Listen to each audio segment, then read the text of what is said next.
90% من المجالات بتتأثر باللو سيزون والهاي سيزون. 90% من المجالات لما بيبقى فيه ظروف موسمية بتتسبب ان هي بتأثر على المبيعات وبتأثر على انت هتروح لفين.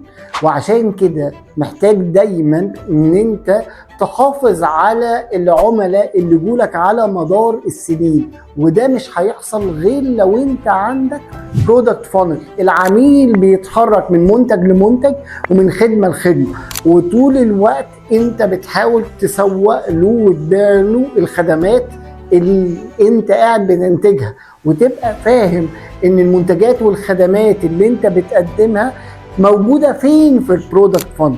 فعشان تخلص من حوار اللو سيزون والهاي سيزون وتتأثر بيه، اعلى بالليفل، اعلى بالمستوى اللي فيه انت ما تتأثرش، وبالتالي التأثير بتاع اللو سيزون يختفي.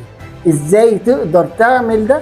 انك تقدر تخلق برودكت فاند العميل فيها بيتحرك، فالعميل ياخد فترة طويلة معاك في البيزنس، يبقى هو بقاله سنة واثنين وثلاثة واربعة قاعد بيشتري المنتجات والخدمات اللي انت بتقدمها، ودايما بيدور على المنتجات والخدمات اللي انت بتقدمها.